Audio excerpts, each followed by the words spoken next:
નમસ્કાર મિત્રો, તો હું મયુરસિંહ ચાસડિયા મારી આ ચેનલમાં તમારું હાર્દિક સ્વાગત કરું છું.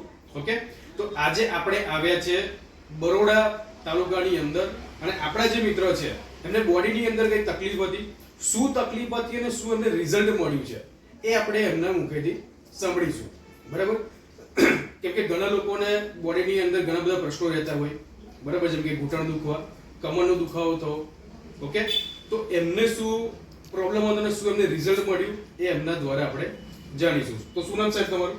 જતીનભાઈ પટેલ. જતીનભાઈ પટેલ. આ તમારો તાલુકો કયો લાગે?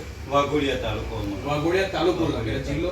જિલ્લો વડોદરા. જિલ્લો લાગે વડોદરા. ઓકે, હવે જતીનભાઈ તમને થોડા ટાઈમ પહેલા કોઈ પ્રશ્ન હતો બોડીમાં, શું પ્રશ્ન હતો? મને ઘૂંટણમાં સતત દુખાવો રહેતો હતો. ઓકે, તો મેં ઓર્થોપેડિક ડોક્ટરને બતાવ્યું તો એમને રિપોર્ટો કરાવડાયા અને કીધું કે તમને સંધિવા છે ઓકે, અને ઘૂંટણમાં નોર્મલ ઘસારો છે. તો એના માટે ટ્રીટમેન્ટ ચાલુ કરાવી મેં ડોક્ટર જોડે. લગભગ 2 વર્ષથી ટ્રીટમેન્ટ ચાલતી હતી મારી. ઓકે, તો કોઈ ફરક લાગતો નતો. દવા ખાઈએ એટલો ટાઈમ સારું લાગે. બરાબર. પછી પાછું દુખાવો હતો એનો એ જ, ઘૂંટણમાં સોજા આવી જાય, પાણી ભરાય ઘૂંટણમાં અને સોજા આવી જાય. તો એના લીધે પછી મને બહુ તકલીફ થતી હતી. પલાઠી વાળીને બેસી ના શકું, એકદમ ચાલવું હોય તો ઊભા થઈને ચાલી ના શકાય, દોડવું હોય તો દોડી ના શકાય, એવું થતું હતું મને. અને પલાઠી વાળીને તો બિલકુલ બેસાય જ ના, મારે ખુરશીમાં બેઠા બેઠા જમવું પડે. બરાબર. બિલકુલ બેસાય ના નીચે, એવું થઈ ગયું હતું મને. પછી તરુણભાઈ પટેલ છે, આ એ મારી જોડે જોબ કરે છે. તો એમના થ્રુ મને આ દવાનો કોન્ટેક્ટ મળ્યો. તરુણભાઈ કીધું કે આ એક આયુર્વેદિક દવા છે, નાની કોડી કરીને, એ તમે લો તો તમને સારું લાગશે, સારું થશે એમ. તો મેં કીધું વાંધો નહીં, તમે લઈ આવજો દવા, આપણે લઈએ. તો તરુણભાઈ દવા લાવ્યા મારી માટે, આ દવા. તો મેં દવા લીધી 15 દિવસ. એમાં મને ઘણો આરામ મળ્યો. લગભગ 50 થી 60% મને ફરક પડ્યો. અને મેં પલાઠી વાળીને બેસાતું નહોતું, એની જગ્યાએ મેં અત્યારે એકદમ પલાઠી વાળી નીચે પણ એમ બેસી શકું છું કમ્પ્લીટ. ઓકે, તો એમને જે કીધું, એમને જે પ્રશ્ન હતો સંધિવાનો, કે ઘૂંટણમાં એમને સોજા આવી જાય, બરાબર, પલાઠી વાળી નીચે બેસાતું નહોતું, આમ ચાલુ હોય તો પ્રોપર ચાલવું હોય તો એકદમ આ બેઠા છે ને આપણે, તો આમ ઊભું થવું હોય તો એ આમ એકદમ ધીમે રહીને ઊભું થવું પડે. એ જગ્યાએ અત્યારે કમ્પ્લીટ ઊભું થઈને ચાલી પણ શકાય. પેલું એકદમ ચલાતું પણ નથી. બરાબર. હા. ઓકે, તો એમને જે પગમાં જે સોજા આવી જતા હતા ઘૂંટણમાં, એના લીધે ફટ ઊભું ના થવાય, ચલાય નહીં, પલાઠી વાળી બેસાતું નહોતું. અને કેટલા વર્ષથી તકલીફ હતી? આ લગભગ મને 2 થી 2.5 વર્ષથી તકલીફ હતી. 2 થી 2.5 વર્ષથી એમને સંધિવાનો પ્રોબ્લેમ હતો. એમને જે કીધું કે એમને દવા પણ ઘણી બધી ઘણી બધી દવા. કેટલો ખર્ચો કર્યો? લગભગ મારે આ તો એક જગ્યાએ નહીં, એક બહુ ખાસી કઈ ગયા તો પેલા ઈફાન જોડે એ તો ડોક્ટર જ હતા, ઓર્થોપેડિક, એ જ બતાવી દઉં. આવું બધું આયુર્વેદિક બતાવતા. લગભગ આ મેં ઓર્થોપેડિક દવા નહીં લઈ તો એ ₹1 લાખ થી ₹1.5 લાખ ખર્ચો કરી નાખ્યો. એમઆરઆઈ કરાયા, એક્સરે કરાયા, બધું જ કરાયું. એમાં કોઈ ફરક આ પડ્યો વસ્તુ ગોળી કરે તો એટલે સારું લાગે. બરાબર. પછી આજે બેહવા ઉઠવાની કન્ડિશન તો એ જ.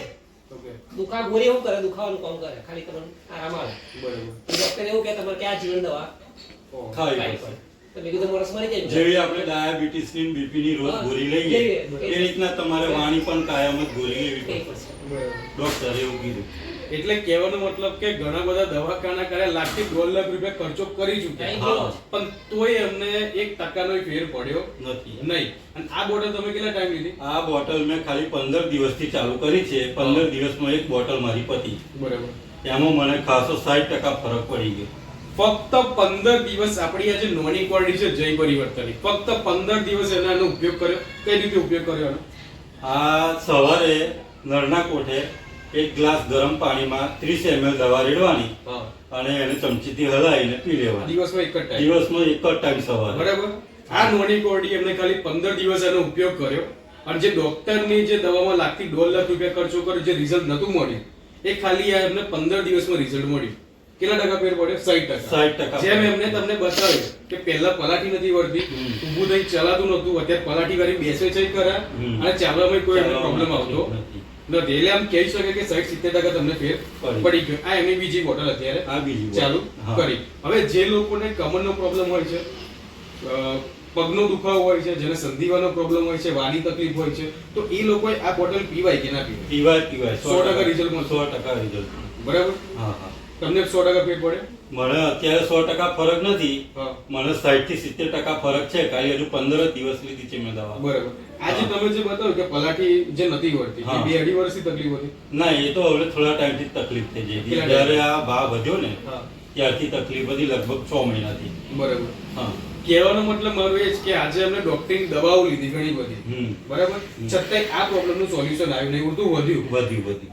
બરાબર. અને 15 દિવસ લેવાથી ઘણું રાહત રહી. ઘણી રાહત મળી ગઈ એમને. જે એમને કહે છે કે 60% એમને ફેર 60% પડે. ફેર પડે. ઓકે. અને આ બોટલ તમને કોના દ્વારા મળી? આ તરુણભાઈ દ્વારા મળી. તરુણભાઈ આ તો દ્વારા. જસ્ટ મારે કેવું થયું, હું ગામડે તો આ ભાઈ મને તો મુલાકાત એ ઓળખું બી નહીં, સમજો. Okay. ઓળખાણ બી નહીં, કોઈ ઓળખાણ નહીં. બરાબર. મારા બાજુમાં જ નોકરી, શંકરમાં નોકરી કરે છે. પણ મેં એમાં ભાઈબંધ ચાલે ને કીધું બે અહીં અમે ટાઈમ પાસ કરીએ. આ વસ્તુ ખબર નહીં કે આ દવાનું આ ભાઈ કરે છે. મેં પહેલા જ કીધું કે આ વસ્તુ એ ભાઈ આયુર્વેદિકમાં કોઈ અમે માનતા નથી. કારણ કે બહુ લોકો આવીને જતા રહે. બરાબર. ખાલી આપી દે કે 50% ફેર પડશે, 100% ફેર પડશે. પૈસા શું છે, વસ્તુ મોંઘી, હમ. પણ આપણે રિઝલ્ટ ના મળે. અને અમારા ગામડા પ્રજાને સાચવવાની બહુ અઘરી બરાબર. તકલીફ છે, સમજાવી બહુ અઘરી એમ. સમજાવી બહુ અઘરી. પેલું આ કિંમત હોબીને જે ગભરાઈ જાય. બરાબર. અને આ ભાઈને મેં એવું કીધું કે એને ફોન કર્યો, જતીન બે આ રીતે છે, પૈસા આટલી કિંમત કે છે, રિઝલ્ટ તમને 100% મળશે. બરાબર. તો કશો નહીં કરું ભાઈ કે બે ફેર તો મંગાવી. એમને જે કીધું હતું એ પ્રમાણે રિઝલ્ટ મળ્યું. એ પણ પડે હા, નહીં. મળ્યું. બરાબર. મળી. બીજું કે આની કિંમત કેટલી? 1800 રૂપિયા છે એક 1800 બોટલની. રૂપિયા. હા. આ જે નોર્મલ વસ્તુ છે કે આજે આ બોટલ 1800 રૂપિયાની કોકને લાગે કે આનું મોંઘી છે. હમ. એ જ વસ્તુ પણ તમને આજે જે વસ્તુ કે એમને જે ખર્ચો કર્યો લાખથી 1.5 લાખ રૂપિયા, તો એના કરતા મોંઘી કે સસ્તી કે? સસ્તી કહેવાય. બરાબર. આજે એમને જે 1800 રૂપિયા ખર્ચો કર્યો ને અમે 1.5 લાખ રૂપિયા ખર્ચો કર્યો, એના કરતા ફેર આમાં કેવું લાગે તમને? ઘણો ફેર. ઘણો ફેર પડે. હમ. ઓકે. તો તમારો એક મોબાઈલ નંબર આપજો તો હર્ષદભાઈ. 82 38 29 82 38 29 29 95 95 74 74. આપણા હર્ષદભાઈનો મોબાઈલ નંબર છે. તમારે વડોદરા જિલ્લાની અંદર આની વધારે માહિતી જોઈએ તો તમે હર્ષદભાઈનો કોન્ટેક્ટ કરી શકો. અને સાહેબ તમારો મોબાઈલ નંબર આપજો તો. 83 47 43 48 31. જેમને પ્રોબ્લેમ હતો ને જેમને રિઝલ્ટ મળી છે એમનો પણ નંબર છે, બરાબર. તમને એમને પણ પૂછી શકો. ઓકે. તો જે પણ તમે માહિતી આપી એ બદલ તમારો ખૂબ ખૂબ આભાર. અને જો વિડીયોને પહેલી વાર જોતા હોય તો લાઈક કરો, શેર કરો, સબસ્ક્રાઇબ કરવાનું ભૂલતા નહીં. ઓકે. Thank you.